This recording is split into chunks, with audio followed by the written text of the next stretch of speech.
There is a frequency being broadcast right now that keeps you asleep, not physically, mentally, emotionally, spiritually. And the fact that you clicked on this video means something inside you is already fighting it. Let me explain.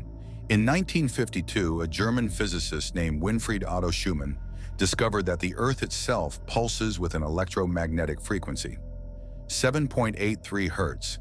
It became known as the Schumann Resonance. What most people don't know is that this frequency almost perfectly matches the frequency of the human brain in a deeply relaxed, suggestible state. Theta waves, the same brainwave pattern you enter right before sleep, right before hypnosis, right before your conscious mind completely lets go. The planet you live on is literally humming at the frequency of a trance, and you have been inside that trance your entire life. But here is where it gets stranger. Ancient civilizations knew this. The builders of the Great Pyramid of Giza designed its king's chamber to resonate at specific frequencies. Tibetan monks have chanted at precise tonal patterns for thousands of years to break through ordinary consciousness. Indigenous shamans used rhythmic drumming calibrated to shift brainwave states.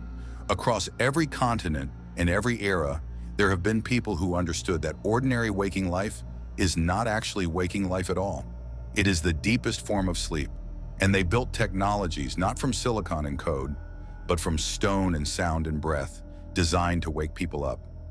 Most of those traditions were buried, burned, outlawed. Ask yourself why. Now think about your own life. Have you ever had a moment where everything suddenly felt too real?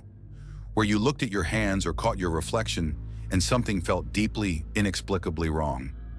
Not anxiety, not depression, something more primal, like a glitch.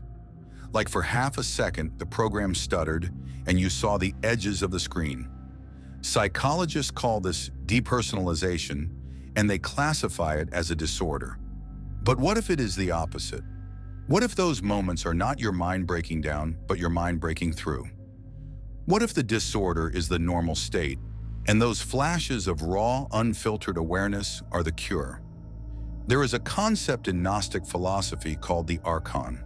The Gnostics believe that this physical reality is maintained by invisible forces whose only purpose is to keep consciousness trapped in matter, trapped in routine, trapped in fear and desire and distraction.